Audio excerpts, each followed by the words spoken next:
welcome back to another episode of The Creator Consult, a podcast produced by Scruffy Chandelier Productions dedicated to the specific crafts and lives behind all creators. From what are your creative pursuits, what drives you, and how do you improve your craft? This episode is our first installment in a mini-series exploring some behind-the-scenes context in the making of the YouTube series SCP D-Classified on the Morbid Memories YouTube channel. I'm your host, Ryan Murphy, the writer, director, co-producer, videographer, and editor for the web series.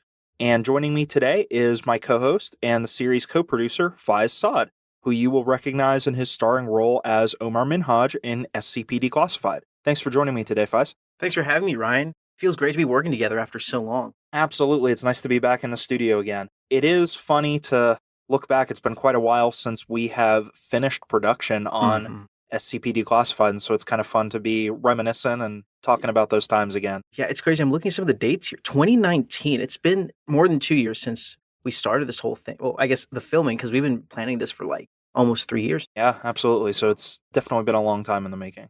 Just to get us started off, we are planning to do episodes in this mini-series one at a time, focusing on each individual episode of the web series cut. So today, we'll be kicking things off from the beginning, talking about Episode 1, Meet Omar. As Faaiz was mentioning, the production for this episode took place on June 22nd and July 23rd, 24th, and 31st of 2019.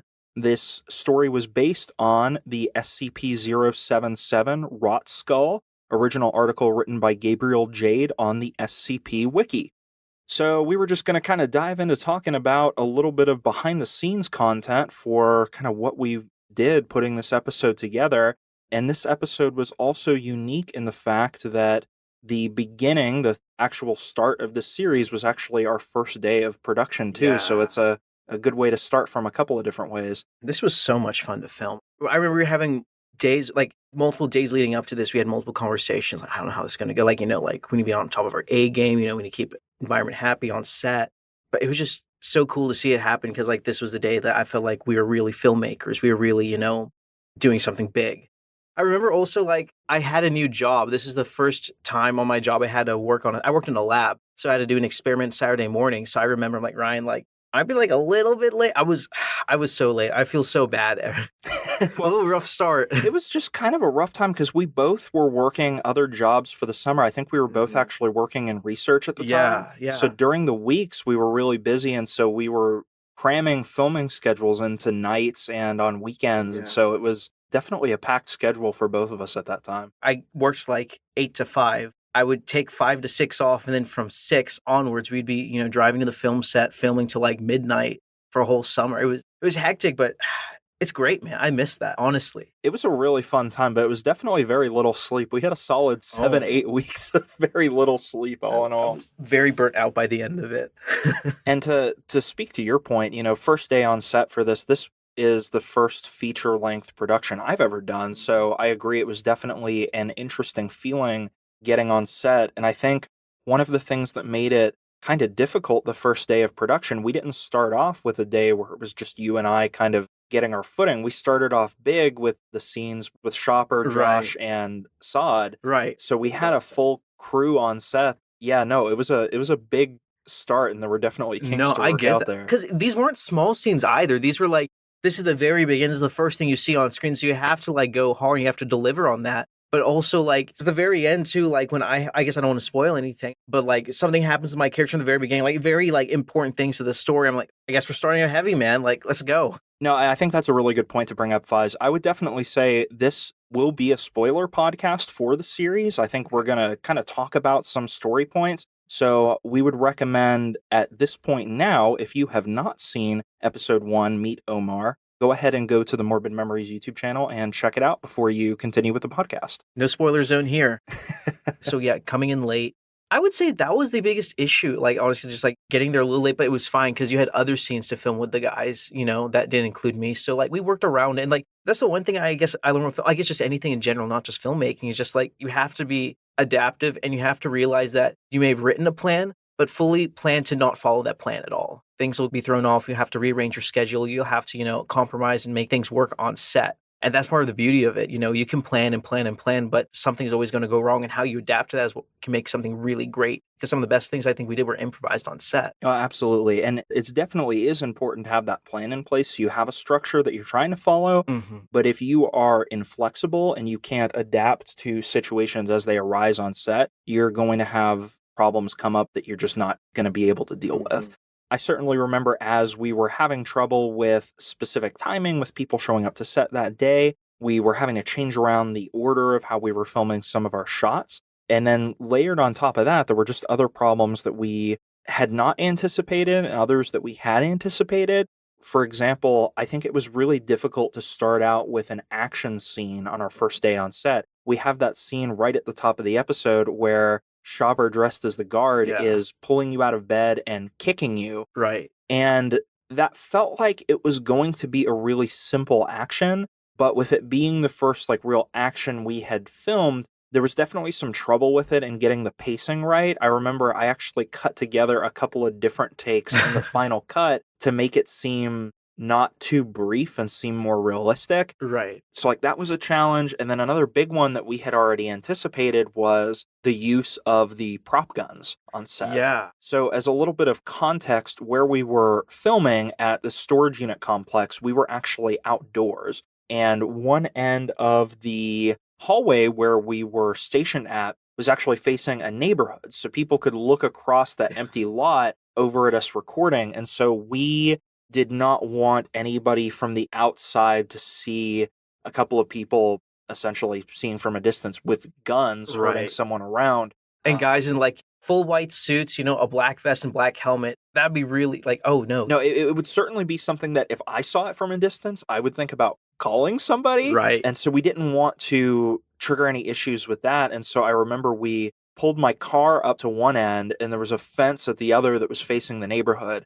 We didn't have tarps, so we pulled out a bunch of bed sheets and comforters and weighed them down with cinder blocks from the roof, ran a clothesline across each end, and basically blocked off and made doors so you wouldn't be able to see us from the outside on either end of the hallway. And that was something that took a lot of time on set that day. Your girlfriend was, I remember looking at her, because Ryan, to paint this picture for you, Ryan got his car, because, the top of the storage units are so tall, he can't reach it. So he gets his car, drives it close to there, gets on top of his car, and then he's trying to pull the cinder block above his head, trying to put it on their wall, trying to put the tarp under. I'm like, Ryan, this is if we had an insurance policy, we'd have lost it by now. And your girlfriend's looking like, Ryan, I'm going to kill you when you get back down here. Yeah, no, Amanda was, she was not happy with me. And, it's one of those things that looking back on it, should I have done that? I mean, no, probably not. Even though it turned out fine, I definitely could have hurt myself if I had fallen. But in the moment, it was one of those things that it needed to happen. And the stepladder I brought wasn't high enough. And I had to improvise and figure it out.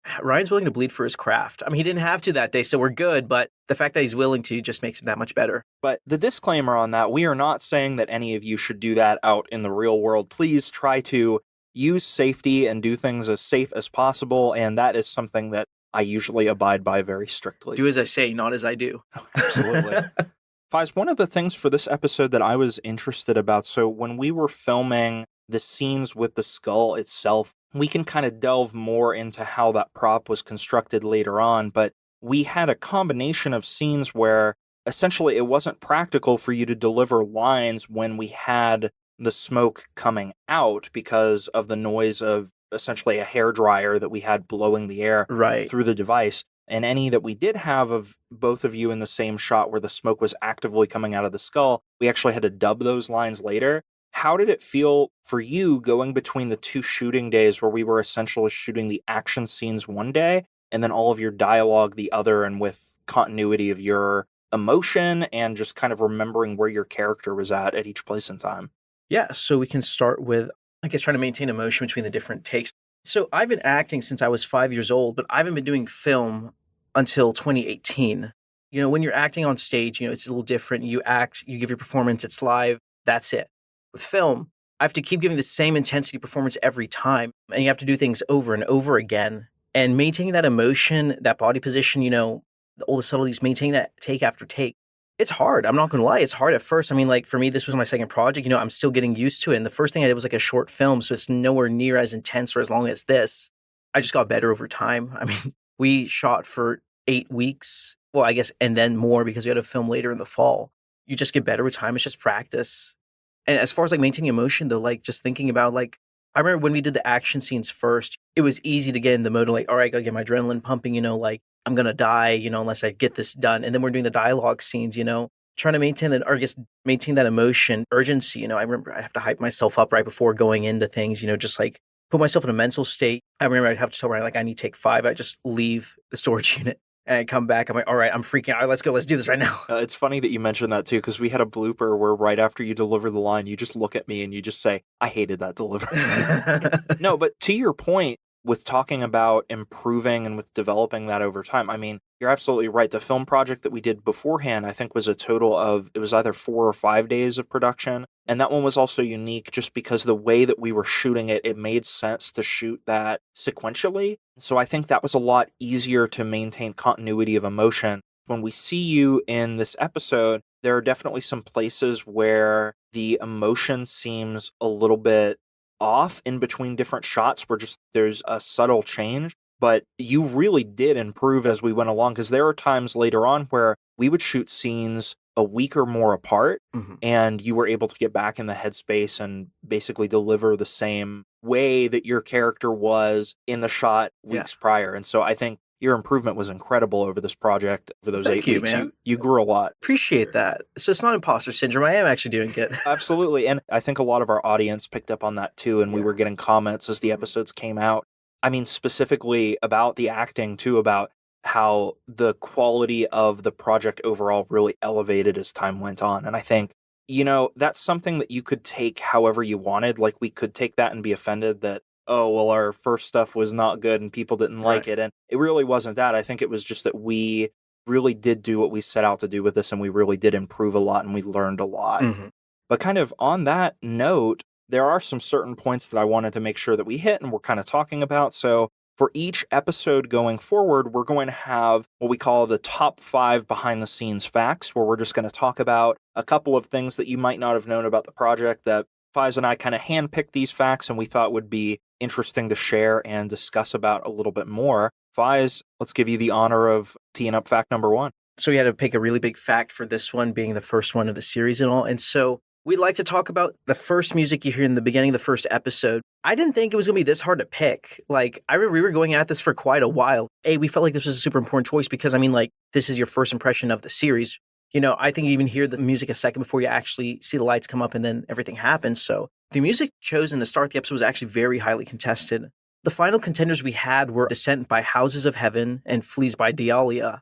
But we finally settled on Clock Set by Silent Partner. All songs are available in the YouTube audio library. Take a listen and let us know which one you like best. No, this is very true. I remember I had actually exported the beginning of the video with cuts edited to each of these individual songs so we could really see it and get the feel for it. I forget which of the songs it was, but I had initially picked one that had more of a jazzier vibe. Oh, yeah. That I still like how that cut went together, but you did bring up that important point that it is the start of the series and that you didn't really feel it set the tone for what was going to be coming next. And so after a lot of deliberation, we did finally decide on Clock Set. I'm happy with the decision that we made with that. Yeah, I think the song you picked was good. It's just like, I think, like you said, like we just need something specific for this. It took a lot longer than I realized it was going to. Well, because I always have trouble picking music to exactly fit what I want it to be. I think this was the hardest song choice throughout You're right. the entire series. Absolutely. Though. No, but I think the way it came together, really good. No, and I'm happy with it too. And like Faaiz said, we would love to hear, if you want to drop us a comment on this video, if you listen to some of those songs and kind of think about how that sets together with the intro of the sequence. Let us know if you think we made the right decision or if you prefer one of the other songs. Obviously, it's out there. We're not changing it now, but would love to hear some opinions. All right, so for our second fact, we're going to be talking about one of the props that we used on set for this episode. The prop note card on the podium with the rune interpretation written out and read aloud, we actually gave away as a prize for the $50 and up donors in the second annual Site 42 charity live stream to benefit the San Francisco LGBT Center. We were invited to participate with Sherm, and you can actually see me participating in SCP readings live on this stream and also in the third annual stream in 2021. just to give a shout out, Sherm, thanks for including us in such a great cause. It was really fun to participate. Yeah, I love that we're getting to the point now where we're able to, like, do other things and help raise money for other causes. The SCP community is very inclusive, and they're very great about starting fundraisers and putting things together for really good causes. Mhm. And so it's nice to be at a point where, of course, we're not as big as a lot of the other creators participating in the stream, but it is nice that we're able to contribute something and help out with these amazing endeavors that these other SCP creators are putting together. And we're always down to do more. Yep, if you're listening, give us a DM, slide into those DMs and let us know what we can help with. Behind the scenes fact number 3. You may have noticed that the security camera shots at the end of the episode cut off halfway up the podium, obscuring the rot skull. This was actually done intentionally because the skull was actually late to arrive in the mail and we couldn't use the first day of production. So we did this quick fix so we could still use the shoot day and still use all the 3 guards that we had for that scene needed for this episode. Improvise, like things were not going to happen as you need them on set and you're just going to have to make do and find ways to get around it. This was definitely an obstacle that we had to think about a little bit because obviously we had the first day of production set up. I had ordered this skull made out of some polymer compound on Etsy, and it had been slated to arrive a week before we were going to start production. And obviously, once I got the skull, I needed to do some other work on it of carving the runes into it and filling it in with the black resin. I realized the skull didn't come on the day it was supposed to, and I reached out to the shop owner, and I didn't hear back for a couple days, and basically their shop had been inactive for a little while, and they didn't know that they still had orders open for some items, and so there was a debacle there, and they basically told me it was going to be another 2 weeks until we were able to get the skull. And so we really just had to improvise and figure out, okay, how do we shoot this in a way that we can still do what we need to do to work with these other actors' schedules that are going to be on set without it looking really cheap and breaking continuity. And so that was ultimately the decision that we landed on. And it was one of those things where I needed to compromise the shot that I wanted, but I think it worked and it was a necessity for doing what we needed to do. Exactly, yeah. I wouldn't have even thought of that. I was like, all right, guys, day's waste. No, because it's kind of hard when you have an episode that's all based around this one prop and then that one prop isn't there. Yeah. That causes some problems and you have to figure out how to shoot around it. But you need to be able to be somewhat flexible with your plan and make adjustments as needed to make things happen. Right. So for our fact number 4, when Omar finishes reading the runes correctly and moves back to the wall, this was actually shot over 8 times. So one shot leaning up against the wall, moving back from the skull, was shot on June 22nd. But the close-up of him moving back towards the wall wasn't shot until July 23rd. So there was a little over a month between these 2 sections, and so multiple takes were actually needed in order to preserve the continuity of the motion and the positioning on the wall. I hate continuity, man. I know we need it, but holy crap. I can't do things in one take. Like 8 takes, just lean back, close up. All right, we're done. Well, and it was also tricky because you were positioned with your eyes forward, and so you were moving back blindly, and you needed to land on the same place in the wall in the same way that you did before. You might think that sounds really easy, but it's one of those things that pops up, and it's a lot more difficult to do practice. You know, it was something a lot easier than I thought it was going to be? Maintaining continuity for my beard. Because that was, when we were thinking about continuity, that was the one thing, like my physical appearance, because we were spending so much time in between, shots. I was worried I was going to look the same. So I was always like taking pictures of myself every day, making sure everything still looked the same. And sitting down was the part of continuity I had trouble. No, it's funny because especially considering how we broke up the shots for a lot of these episodes over the course of, like we were just talking about here, a month. Yeah, you kept your beard very consistent. I didn't shave for 3 months. Like, it was starting to become an issue at work. I'm in a movie. What can I do? And it was nice that the last shooting day that we had to plan for October, that was at least a day where you did not have to have the beard for the end of the movie, so you didn't have to wait. That would have been rough, because I started having other job interviews and stuff coming up around that time, and I was like, I can't have this. This has got to go. The 5th behind-the-scenes fact, one of my more favorite parts of the episode. For filming testing with SCP-1079, Dr. Wondertainment's Bubble Bath Bonbons, the box was custom designed and printed on cardstock. The candy was taken from bags of assorted colored dollar store mints, and the secretions were achieved using multiple bottles of liquid Pepto-Bismol. That was one of my favorite scenes to film, because essentially for the second part of that scene, I just got to douse you in bottles of Pepto-Bismol, And then to wait for it to be filmed, you had to hold that big mouthful of Pepto-Bismol to spit all over yourself. I will never forget the taste of Pepto-Bismol after that day. I enjoyed filming, but I honestly think that's the one day I'm like, why am I doing this? I was second guessing everything. I was just covered in pink, man. No, that was a rough one. And because we also shot that, I think it was close to midnight. We shot that on the final day that we needed your costume because we knew that we had to douse your undershirt in the Pepto-Bismol. Right. And then we also knew that you still needed to have the jumpsuit around your waist. Right. And so I know we were worried about dripping Pepto-Bismol on the jumpsuit and ruining it. So we planned that shot to be the very last shot that you filmed in the orange jumpsuit. That's right. I totally forgot that was the last day. You saved the worst for last, too. Yeah, because we shot the tomatoes on the same day, and I remember that one was funny because to be able to have it shoot off the table at you, we couldn't figure out a way to do that. So what we did is we reversed the clip, and what I did is I took the tomato and I tried to throw it at the exact same spot on the table, and we cut that together real quick, and because it was moving at such a fast frame rate, it made sense cutting the frames together so it looks like the tomato just leaps off the... Right, but the part where the tomato was actually hitting me, that was so much fun to film. Because that wasn't one take either. We were having issues where we missed you a couple times, or I'd flinch. The tomato didn't hit you in a place that looked visually appealing on camera. And so I think we lobbed tomatoes at you like at least 5 or 6 times. Yeah. This was Ryan's stress relief for the film. He's just like, last day, just let's get out all the crap Faaiz gave me. That was a great way to end everything, just I really internalized all of the takes that took you a little bit longer to do, and I piled all those emotions on top of each other and just hurled those tomatoes as hard as I could. Well, you got me in the neck once, too. I did hit you remember that? With a tomato. Yeah, I did. Yeah, I flinched for the next 3 days. We had some interesting times on set, for sure. But that is our top 5 behind-the-scenes facts for this first episode. We'll be back with some more in the next one.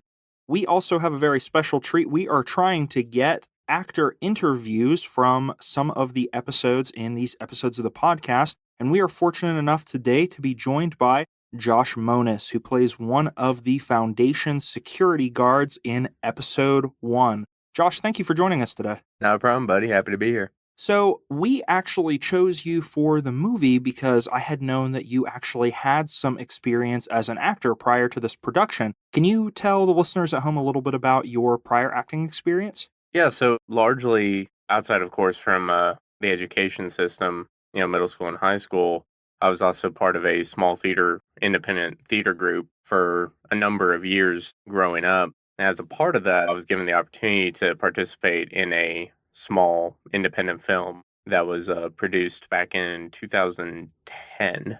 After that, unfortunately, as life went on, I kind of parted ways from acting, and this was a fun opportunity to come back and get back into that realm of things. Well, we were certainly glad to have you on the production and really appreciate all your help bringing this project to light. You certainly did a great job in your role as the guard. Now, one thing that I think was probably different about this production from some of what you did in the other production, we actually shot all of your footage with the other guards in one day, and then we had a callback for you a few months later to record lines to match up with your footage. I was wondering if you can talk a little bit about kind of what that process was like recording the audio so far away from the visuals, and if that was challenging for you as an actor. Oh, it was extremely difficult, and it largely was because that's the first time I had ever experienced something like that in terms of, like I said, I had some experience with the filming aspect of it and working with sound and audio and so forth, but to then go back several months later, it's one thing to act when you have your co-stars or your co-actors there with you, you're interacting with them, you got their facial reactions. It's a lot easier to sort of get in character and to sort of feed off of their energy. It's totally different, though, when basically you're just looking at a microphone that inanimate, it's not going to respond. So it was very difficult and a completely new experience. I think you did a great job with it all together, and unfortunately some of those things are just products of being on an independent production and having difficulty with resources. I know we talked earlier in the podcast with Faaiz about how we were having some difficulties on set that first day because it was our first day basically running a set for a narrative feature. But then also we had so many other actors on set that day. It was unavoidable with scheduling, but biting off more than we could chew on the first day. what are some of the things you remember about being on set for that first day of shooting? First and foremost, I remember that, it was the middle of the summertime in Alabama. We were in a unconditioned storage unit, middle of the day, and we're wearing these wool guard outfits with all the extra body armor and plastic helmets and so forth. And so there was that level of discomfort there. But then to your point with the, initial day on set struggles, I mean, that you're going to run into that regardless, I think, of if it's a small independent film or even if it's a more robust production, be it a film or even a live action stage production. Those first days are always going to be filled with growing pains, so to speak. For sure. And the heat, I know, especially for y'all in the guard outfits, was one of the huge barriers because, like you were saying, it was a pretty robust, thick guard uniform that was very heat insulating in a very hot environment. And so we appreciate y'all being troopers and hanging in with us there for that. And I know another challenge that we encountered was with the guard helmets. We hadn't anticipated the reflections that we were seeing on the helmets. You remember us kind of working that out on set? Oh yeah, that was it seemed like, especially with like the early shots that we were taking, we were constantly, we would film, go back, and I remember like you specifically would be looking and realizing like, darn, you can see me in the reflection there. So that was a little unique in that we were having to go back and basically just toy with very minute camera angles in order to ensure that you weren't captured in the shot there. Right. And so we had that component. And then also we had the difficulty with, we mentioned earlier in the episode that the set was actually outdoors, that the whole unit complex was not indoors. The hallways were exposed to the sky.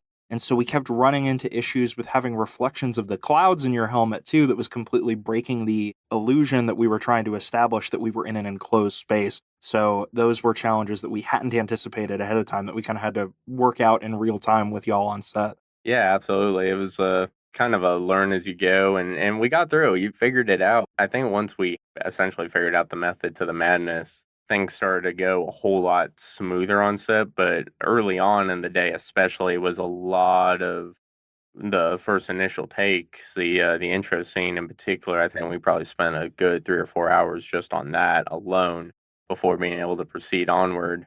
It was initially the reflection from the camera on the mask, and then later on, as the scene progresses, then we get into the issue with the clouds and so forth. Well, you definitely saw us at our worst on that first day, and we hope to give you a shot of working with us at our best in the future. But Josh, thank you so much for being on the podcast today and discussing some with us, and we will have to see about getting you back to talk about your role as Omar playing researcher Carson in the final episode. All right, thank you so much. Yeah, absolutely. We also wanted to take some time to answer some questions and comments from our viewers on this first episode. So we picked a few comments at random from our YouTube comments. The first one that we're going to discuss is from, and I'm terribly sorry if I butcher your username, Pikunha Darkas. And they ask, what location is this at? How did you get a toilet like that? And where did you get the jumpsuit? What editing program did you use? So we got a couple of different questions there. And so we'll kind of break that down one piece at a time. For the location for this episode, we had some different locations that we can talk about in future episodes. Mm-hmm. But this one, as we alluded to, was at a storage unit in Birmingham, Alabama. The background for this, it was funny. We knew that we wanted to get a storage unit to use as the prison cell and as the testing chamber for a lot of these SCPs. I actually, over the period of about a week and a half, had called essentially every storage unit location in Birmingham asking if we would be allowed to film on the premises if we rented a storage unit, and kept getting no. And it was the last place I called. It was the last one on the list that I found looking up places on Google that I called them. They answered the phone and I was like, hey, you wouldn't let us film in a storage unit, would you? And the guy pauses and he said, well, I don't see why not. How about you come down and we'll take a look at it? Couldn't believe it. Hopped right in my car, drove down. I remember you were actually going on vacation somewhere. You were in an airport, I think. and I called you because they had one unit available for us to rent. And I called since we were co-producers sharing the money on this. And I was like, hey, so I've got this. I think I need to sign right now because I think this is our only option and I think it's going to work. Yeah, and I remember I was in Boston. Yes. That was it. Okay, yeah, that's what it was. I remember the phone call exactly. I was like in the airport. I was like, Ryan, I'm going through security. What's going on? Well, because I felt bad because I was like, this can't wait. I've got to do this absolutely. right now. I was worried because I thought we weren't going to get this because like that was pretty late. We had everything together except for a place. It was getting to the point where I was like, I don't think this is going to happen, you know? It was nice because this place also had all the essentials that we needed. Mm-hmm. It looked the part. It was the right size. We had to have plugs to be able to plug in lights and some of the other equipment. And of course, a commodity that we wanted was air conditioning that we did not get with this storage unit. But it was not a necessity and we powered through. And I'm sure that'll come up some more later on too. Actually, Ryan, to interrupt you real quick. The AC was a necessity that we were unable to get. I don't know if you guys have been to Alabama, but the summers here get hot. Now imagine that in a storage unit, just gets even hotter. It was like over 100 degrees at some points. And like, shout out to all the actors that had to go to that and stay there and stuff. Like Peyton especially. I remember there's some nights, we had Peyton there. She was like, we were all drenched in sweat. And to be fair, I also had it really easy behind the camera where I could wear my shorts and a t-shirt and I could be in pretty light clothes. Gosh, everybody that was on set in a guard uniform and sweats and the guard armor, I'm still so sorry for putting you through that because that was a lot. That was very warm. Real quick, just to address the other questions, for the editing program that we used, I did edit everything in Final Cut Pro. I do use the Adobe Suite sometimes, but Final Cut Pro I just find more sustainable so I don't have to pay for the subscription cost, and I'm pretty comfortable with a lot of the plugins and things for that. As far as the furniture, most of that we got thrift store shopping, but since we were on a budget as well, we tried to get things for free as much as we could. Mm-hmm. So the bedpost I actually picked up from a Craigslist ad. So like the bed frame we had picked up and we got that for free. The little end table we got for free from a thrift store that was going out of business. Right. The desk itself, I think I paid $15 for going to an old hotel, answering a Craigslist ad and taking that out of a hotel room. And then, of course, the centerpiece, the toilet. We did get a toilet for free, and then a couple of days before production, we had an incident where the top part of the toilet fell and it shattered. And so, shout out to Amanda. She actually went to, I believe it was a Home Depot or a Lowe's, found that they had a toilet that somebody had returned because they couldn't get the water to hook up to it correctly. Interesting. And so she actually got that for, it was either $15 or $20. And so we took that and spray painted the whole thing, and obviously spray painted all the furniture so it would match. And yeah, that's kind of how we made the Omar bedroom set. It's crazy how, we make a whole movie, we show all these things. And the one thing everyone asks me, Faaiz, where'd you get the toilet? That's the one question everyone asks me. And then the next question, why isn't there a sink? What do you do?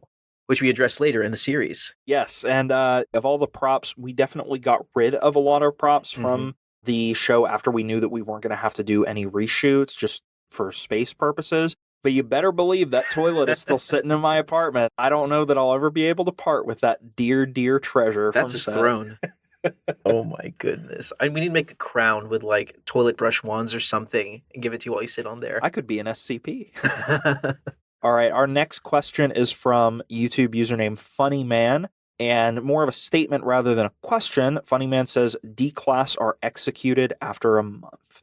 So mostly correct. But there are some documented cases of exceptions occurring. For example, D-Class personnel trained in reading SCP-077 runes, and even D-9085 as well. But that's for a reason you'll find out later in the series. This was definitely something that we thought about, and it was also a motivation behind using SCP-077 first, so that even though we had our own scripted reasons as to why D-9085 was kept around for longer, it was nice to already have a pre-established reason for him testing with these runes, that since he had gone through the training, they wanted to keep him around for longer to be able to basically reset the cycles. So it was kind of nice to have that built-in reason. And of course, as any SCP creator will tell you, there is no SCP canon. You are able to do whatever you want inside that universe to fit your story. There is no accepted canon that goes between all of the different stories. Basically, it's a sandbox that you can do whatever you want, but I know there is a portion of the community that really likes having that grounded continuity, and so that was something that we wanted to try to incorporate as much as we could to essentially not just please fans, but also to make our story, we felt, more grounded and more Right. easy to accept in the content that was already out there. Right. Our next question is from YouTube username Christy Stevens, and Christy asks, what is the Latin? Christy, I assume that you're referring to the gibberish that we have D9085 speak for the runes on the skull. And so, just to give a little background to the writing process for this, yeah, I just wrote something that sounded cool and that would sound kind of demonic to be able to read aloud. There wasn't really any specific rhyme or reason to setting this up other than I liked the ring of how it sounded. He also wanted to make it as difficult as possible to dub in post.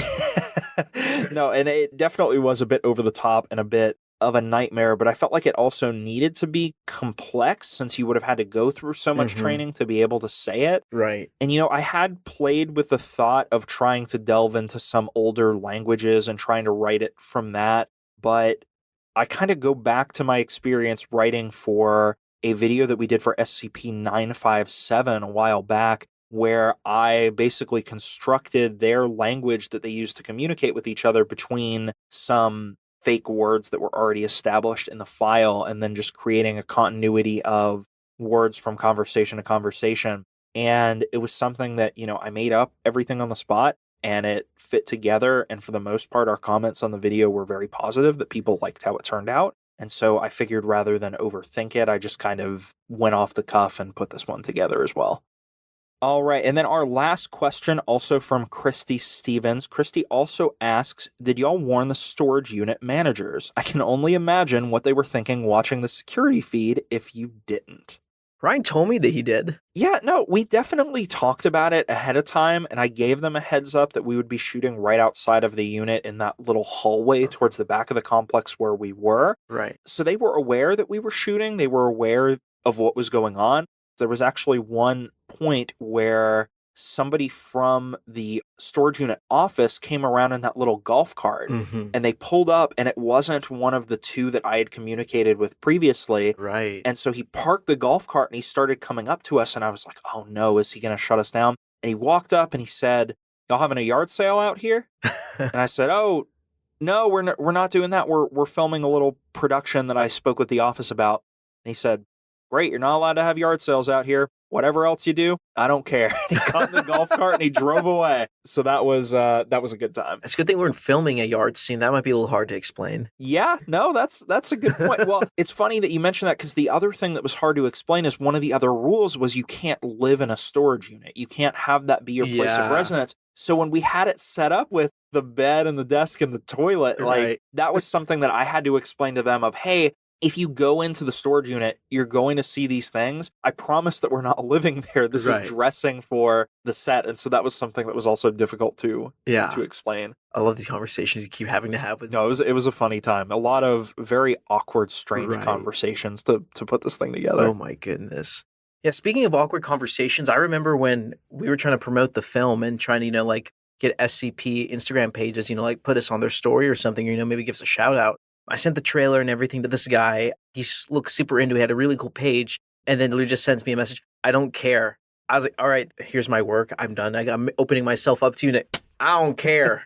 I guess that's part of it. You have to learn, thick skin and all that, but also, give it a little nice. It's really hard in the indie community that everybody wants to promote their own work and everybody wants to talk about it. And basically, a lot of times, I think the language that you have to use is just oh, hey, your work is so awesome, and look into their work, which you should do anyway. Definitely support creators in your community. But I think it's funny, even when you do that, sometimes you get some of those responses when you start talking about your own work where people just are very blatant and somewhat rude about it that I guess comes with the territory. You're right. Water off your, just got to keep going. Yeah. So on that note, we've pretty much talked about all the behind the scenes content we wanted to talk about for this one. This episode has been a little bit longer, I think, than we intended it to. Going forward, some of our episodes should be a bit shorter, but I think just this kicking off the series, there was a lot more to talk about and kind of unpack. What we want to do for this mini-series, though, is we'd like to end each episode really focusing on tips that can help some filmmakers out there listening to this to learn from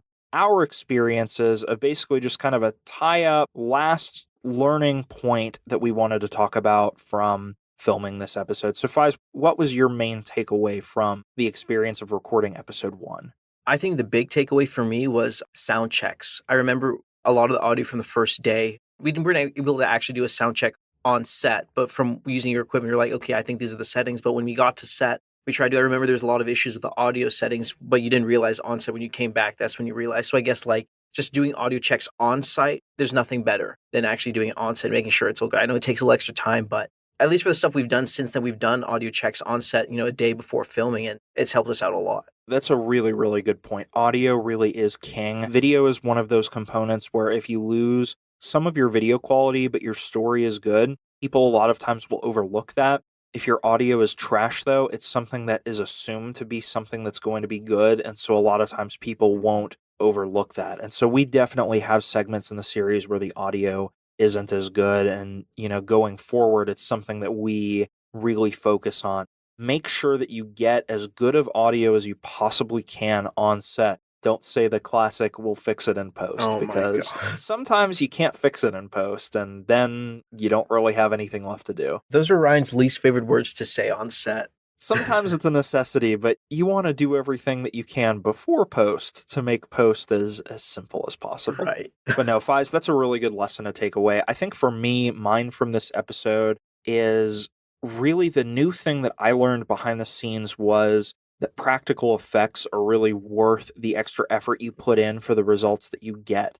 The big one for me with this one was the pyrotechnics with the TNT smoke balls coming out of the skull. That was something that I had to custom design that prop. We had drilled holes inside of the little column that the skull was on, and we basically fed tubing up through, for our medical people out there, the foramen magnum in the skull to get up inside the skull and deliver the smoke from the column to there. And then to get air circulation, we had a hairdryer hooked up to the bottom that after we launched the smoke ball in, we would turn the hairdryer on to pump the air up through the column and shoot the smoke out of the skull. The building of that prop was difficult, and the components to doing that on set and being able to film it were also difficult. But in the end, I think it was really worth it, and the result that we got out of it was something that was much better than anything that I could have done with my knowledge of visual effects and being able to add that in post. Right. No, I agree with you, because we talked at length about, how feasible is this to do practically, with practical effects. And I remember I talked to a couple of people, who I knew who did this stuff, and they were like, when I brought up the idea, can we do it with visual effects? They're like, every single was like, no, do not do that. Try to do it practical. And I'm glad we did. I agree with you. It turned out a lot better. It was a lot of work up front, but after, the dividends it paid and post and everything else, I agree with you. No, 100%. And it's definitely something that I took that lesson from one of my favorite film directors of all time, Jon Favreau. So he has a rule, and I know this is something that Christopher Nolan likes to do as well, also one of my favorite directors of all time. They think that when you rely too heavily on digital special effects, that's going to date your movie. That essentially 50 years from now, when we advance so far in visual effects, we're going to look back on those films and say, they just don't hold up. Right. And so trying to do everything practically with the way Jon Favreau did a lot of the practical effects in Elf, for example, or the way Christopher Nolan did a lot of the fantastical representations in Inception, the way he did those practically. It's something that a lot of times it takes extra time and extra effort, but the result that you get is going to be longer lasting and hold up and kind of stand the test of time. So that's something that I really internalized, and this episode really taught me that it was worth the extra mile to be able to do the practical effect. Yeah.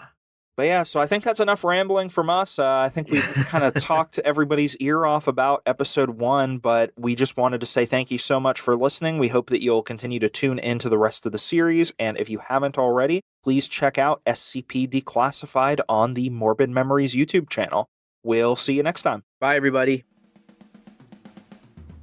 Thank you for joining us for this episode of the Creator Consult.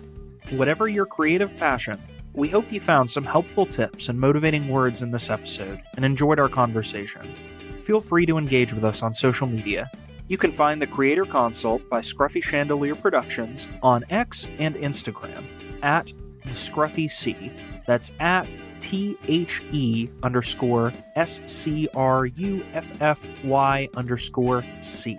at the Scruffy C. Join the Scruffy Chandelier Productions Discord server to join behind-the-scenes conversations for creators or regarding other Scruffy Chandelier Productions content. You can also join the conversation in the video comments on my YouTube channel. All the links can be found in the episode description below. Now get out there and learn, create, and enjoy your passions. And we'll see you in the next episode of the Creator Consult.